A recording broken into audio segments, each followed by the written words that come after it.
കാഞ്ഞിരപ്പള്ളി ഇത്തവണ ശ്രദ്ധിക്കപ്പെടുന്നത് അവിടെ ഒരു കേന്ദ്രമന്ത്രി മത്സരിക്കുന്നു എന്ന നിലയിലാണ്. കേന്ദ്രമന്ത്രി നമ്മുടെ കേരളത്തിൽ നിന്നുള്ള കേന്ദ്ര സഹമന്ത്രി ശ്രീ ജോർജ് കുര്യൻ അവിടെ കാഞ്ഞിരപ്പള്ളിയിൽ NDAയുടെ സ്ഥാനാർത്ഥിയായി മത്സരിക്കുകയാണ്.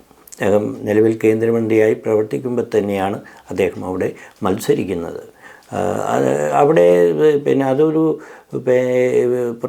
കേരള കോൺഗ്രസ് എമ്മിൻ്റെ LDFൻ്റെ ഇപ്പോഴത്തെ government Kerala government chief whip കൂടിയായ ഔദ്യോഗിക പദവിയുള്ള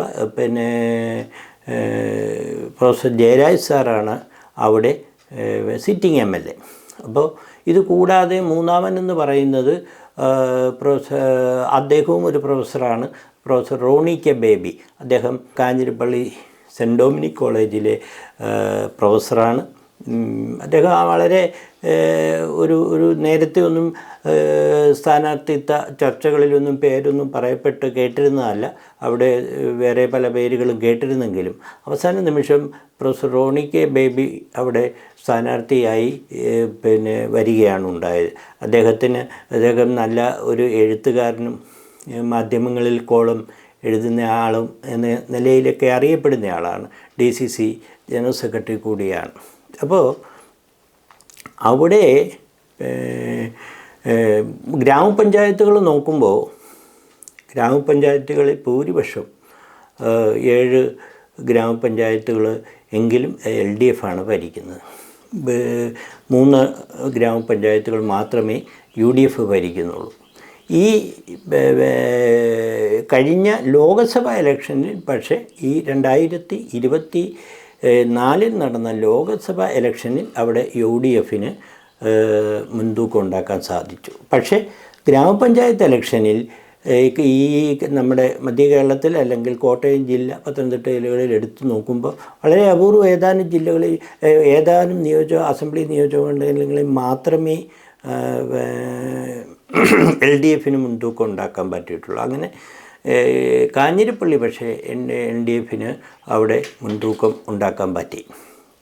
പക്ഷേ ഇപ്പോൾ സ്ഥിതിഗതികൾ ആകെ മാറി വളരെ വ്യത്യസ്തമായ ഒരു സാഹചര്യം അവിടെ ഉണ്ട്. കാരണം കേന്ദ്രമന്ത്രി അവിടെ മത്സരിക്കുന്നു എന്നുള്ള കാര്യം ചെറിയ കാര്യമല്ല.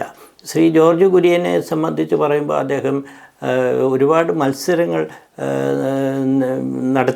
മത്സരങ്ങളിൽ ഏർപ്പെട്ടിട്ടുള്ള ആളാണ്. അദ്ദേഹം ലോകസഭയിലേക്ക് തന്നെ കോട്ടയത്ത് ലോകസഭയിലേക്ക് മത്സരിച്ചിട്ടുണ്ട്, മൂവാറ്റുപുഴയിൽ ലോകസഭയിലേക്ക് മത്സരിച്ചിട്ടുണ്ട്, പുതുപ്പള്ളിയിൽ നിയമസഭയിലേക്ക് ഉമ്മൻചാണ്ടിക്കെതിരായി മത്സരിച്ചിട്ടുണ്ട്. അങ്ങനെ തിരഞ്ഞെടുപ്പുകൾ പലത് അദ്ദേഹം നേരിട്ടിട്ടുണ്ട്. പിന്നെ അദ്ദേഹത്തിന് വേറെ ഒരു പ്രത്യേകത എന്ന് പറയുന്ന അദ്ദേഹം കേരളത്തിലെ സഭകളുമായി എല്ലാം നല്ല ബന്ധത്തിലാണ്. മാത്രമല്ല അദ്ദേഹം ന്യൂനപക്ഷ കമ്മീഷൻ്റെ വൈസ് ചെയർമാനായി പ്രവർത്തിച്ചിട്ടുള്ള ആളാണ്. ദേശീയ തലത്തിൽ ന്യൂനപക്ഷ കമ്മീഷൻ്റെ ഒരു ഔദ്യോഗിക ചുമതല വഹിച്ചിട്ടുള്ള ആളാണ്. യുവമോർച്ചയിലൂടെ ഈ സമീപകാലത്തൊന്നും BJP അദ്ദേഹം ആ തുടക്കം മുതൽ തന്നെ വിദ്യാർത്ഥി രാഷ്ട്രീയം മുതൽ തന്നെ BJPയുടെ ഒരു അനുഭാവി എന്ന നിലയിൽ, പ്രവർത്തകൻ എന്ന നിലയിൽ അദ്ദേഹം താഴെക്കടയിൽ നിന്നും പ്രവർത്തിച്ച് മുന്നോട്ട് വന്നതാണ്. പിന്നെ രാജഗോപാലിൻ്റെ മന്ത്രിയായിരിക്കുമ്പോൾ അദ്ദേഹത്തിൻ്റെ വലങ്കയായി അദ്ദേഹത്തിൻ്റെ ഓഫീസ് പ്രവർത്തിപ്പിച്ചിരുന്നത് ശ്രീ ജോർജ് കുര്യനാണ്. അപ്പോൾ ജോർജ് കുര്യന് നേരത്തെ തൊട്ട് തന്നെ അപ്പോൾ ഈ ന്യൂനപക്ഷ കമ്മീഷൻ്റെ ഭാരവാഹി ആകുന്നതിന് മുമ്പ് തന്നെ അദ്ദേഹം യുവമോർച്ചയുടെ ദേശീയ ഭാരവാഹിയായിരുന്നു. അദ്ദേഹം BJPയുടെ സംസ്ഥാന വൈസ് പ്രസിഡൻ്റായിരുന്നു. അങ്ങനെ ന്യൂനപക്ഷ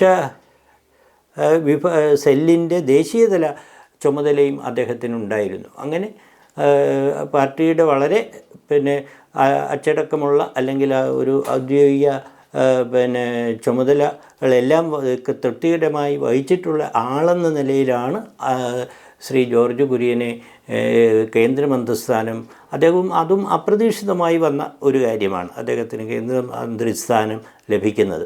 കേന്ദ്രമന്ത്രി എന്ന നിലയിൽ പ്രവർത്തിക്കുമ്പോഴും കേരളത്തിൽ സഭകളും സഭാ മേലധ്യക്ഷന്മാരുമായിട്ടുള്ള ബന്ധങ്ങൾ ഒരു നല്ല നിലയിൽ കൊണ്ടുപോകാൻ പലപ്പോഴും അദ്ദേഹത്തെയാണ് BJP നിയോഗിച്ചിട്ടുള്ളത്. അങ്ങനെ അദ്ദേഹം ആ ബന്ധം തുടരുന്നുണ്ട്. അദ്ദേഹം ഒരു വിശ്വാസി കൂടിയായിട്ടാണ് അറിയപ്പെടുന്നത്. അപ്പോൾ ആ പ്രത്യേകതകൾ എല്ലാം അദ്ദേഹം കാഞ്ഞിരപ്പള്ളി രൂപതയുമായിട്ട് ബന്ധം പുലർത്തുന്നുണ്ട്, പാലാ രൂപതയുമായി അടുത്ത ബന്ധം പുലർത്തുന്നുണ്ട്. അപ്പോൾ അതെല്ലാം പ്രയോജനം ചെയ്യും എന്ന ഒരു വിശ്വാസത്തിൻ്റെ അടിസ്ഥാനത്തിൽ കൂടി ആയിരിക്കണം കേന്ദ്രമന്ത്രിയായിട്ടും അദ്ദേഹത്തെ ഇവിടെ സ്ഥാനാർത്ഥിയാക്കിയിട്ടുള്ളത്. മറുഭാഗത്ത് സിറ്റിംഗ് MLA എന്ന നിലയിൽ പ്രൊഫസർ ജയരാജ് സാറ് വളരെയധികം ജനപ്രിയനായ അല്ലെങ്കിൽ ജനകീയനായ ഒരു സ്ഥാനാർത്ഥി. അത് സാധാരണ നമ്മൾ ഈ സിറ്റിംഗ് MLAമാരെയൊക്കെ പറ്റി പലപ്പോഴും ചില നെഗറ്റീവ് വോട്ടർമാർക്കിടയിൽ വരാറുണ്ട്, നെഗറ്റീവ് ചിന്താഗതി. പക്ഷേ അദ്ദേഹത്തെ സംബന്ധിച്ച് അദ്ദേഹത്തിൻ്റെ സൗമ്യമായ രീതിയും ഇടപെടലുമൊക്കെ കൊണ്ട് തന്നെ അദ്ദേഹം എവിടെയും ഓടിയെത്തും, ആരുടെ ഏത് കാര്യത്തിനും തലക്കനമില്ലാതെ ഓടിയെത്തുകയും ഇടപെടുകയും ചെയ്യുന്ന എന്ന നിലയിലൊരു സ്വീകാര്യത അദ്ദേഹത്തിനുമുണ്ട്. പിന്നെ UDFനെ സംബന്ധിച്ചിടത്തോളം UDF ഈ പറയുന്ന റോണി കെ ബേബി ആണെങ്കിലും അദ്ദേഹവും വളരെ സൗമ്യമായ ഒരു വ്യക്തിത്വത്തിനുടമയാണ്. പൊതുവെ 3 പേരും വളരെ സൗമ്യമായ വ്യക്തിത്വവും മാന്യന്മാരായ രാഷ്ട്രീയക്കാരെന്നറിയപ്പെടുന്നവരാണ്. ആ നിലയിൽ തന്നെ വോട്ടർമാർ ഒരു തെരഞ്ഞെടുപ്പിന് ഇവർക്കിടയിൽ ആരോ എന്നൊരു തെരഞ്ഞെടുപ്പിന് ബുദ്ധിമുട്ട് വരും വ്യക്തിപരമായി കണക്കാക്കുമ്പോൾ. പിന്നെ അതിനകത്ത് വരുന്നത് രാഷ്ട്രീയമായി ഈ പറഞ്ഞതുപോലെ അത് എങ്ങനെ വരും എന്നുള്ളത് ഈ മധ്യ കേരളത്തിലെ മൊത്തം ഒരു ട്രെൻഡിനെ അല്ലെങ്കിൽ ഒരു UDF അനുകൂല ട്രെൻഡാണോ LDF അനുകൂല ട്രെൻഡാണോ അതോ പ്രൊഫസർ ജോർജ് കുര്യനെ അദ്ദേഹം കേന്ദ്രമന്ത്രി എന്ന നിലയിൽ കിട്ടുന്ന അംഗീകാരമാണോ, ഇത് അതിനെല്ലാം ആശ്രയിച്ച് ഇരിക്കുന്ന ഒരു കാര്യമാണ്. അതുകൊണ്ടിപ്പോൾ കൃത്യമായി ഒരു പ്രവചനം അസാധ്യമാക്കുന്ന ഒരു മത്സരമാണ് കാഞ്ഞിരപ്പള്ളിയിൽ നടക്കുന്നത്.